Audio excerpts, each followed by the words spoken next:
The Denver Nuggets traded Michael Porter Jr. for Cam Johnson and an unprotected 2032 first round pick to the Brooklyn Nets. Well, I have to say, this trade is not too shocking that it went down.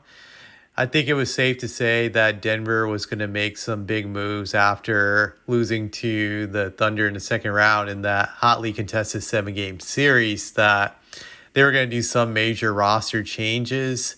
But it was hard to say who they would trade and who they would keep. But Michael Porter Jr. getting traded is somewhat of a shock because he was really close with the ownership group. I'm not even sure if I'm saying their name right. I think it's Chronarcos, the family, the Chronarco family. He was close to the son of the owner of the team because they went to the same university. So there was like that alumni bond that they had going, and everyone speculated that Michael Porter Jr. would be there forever because of the connection to the son of the owner who went to the same school as his, and that they really liked him and that they would never trade him. But this move actually shows that the ownership was willing to move on from him.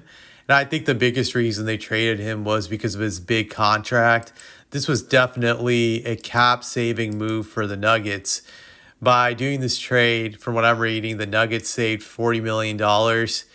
They're underneath the luxury tax, and they're opened up to the 14.1 million mid-level exception, and they get the 16.8 million trade exception. This trade gives them a bunch of options now. I did hear just like a few minutes ago, they reached out to Bruce Brown and they signed him to a 1 year deal.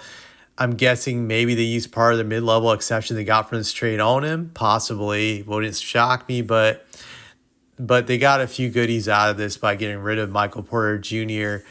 Now, who they get with Cameron Johnson, I have to say this is really close to some degree, but I think Michael Porter Jr. is the better overall basketball player than Cam Johnson. But with Jokic's ability to make guys around him better, they can make up for the loss, I think. But I think Michael Porter Jr. is the more talented basketball player. I always viewed Michael Porter Jr. like a middle-class version of Kevin Durant. Not as good as Kevin Durant, but similar play style. And when he's on, he can mimic Kevin Durant on a good night, but he can't do it consistently. That's the way I've always looked at him. Cam Johnson, in my eyes, has always been like an elite role player, that he's like a great role player to have on a championship team. He's a great 3-and-D guy, which is very popular now in this league. Last year, he actually had a breakout season. He averaged 18.8 points per game, 47% shooting overall from the field, 39 from three. So that was a breakout year for him. And last year, Michael Porter Jr.'s numbers were about the same as Cam Johnson. He averaged 18.2, slightly higher shooting percentage overall, 50% from the field. And from three, he was slightly better at 39.5 from three, while Cam was 39% from three. So their numbers are very similar, but I would say Michael Porter is slightly better than Cam Johnson. And another thing I would say about Michael Porter is that he's younger than Cam Johnson by 2 years. He just turned 27, and Cam Johnson turned 29 a few months ago. So that shows you just the age difference. Granted, I do think Cam Johnson, with his skill set, could probably play at a high level for another 4 to 5 years, which coincides with Jokic's prime. So this is still probably an overall good deal. Excuse me. So this is, like I said, overall still a pretty good deal, I would say, for both teams. It's hard to say like who won in this situation. The Nets are rebuilding. Michael Porter Jr. probably will put up better numbers on the Nets now because he'll probably get the stat pad since they are in rebuilding mode.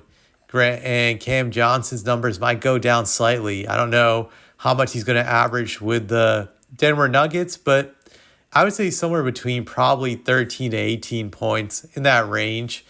My guess is probably 15 points per game, but he's going to get a lot of open three-point shots from Jokic. I think he'll be a great complementary player.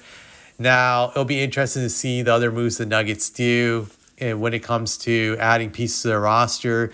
Do they get multiple players with their mid-level exception? Do they use a trade exception to get another key player to add to their roster?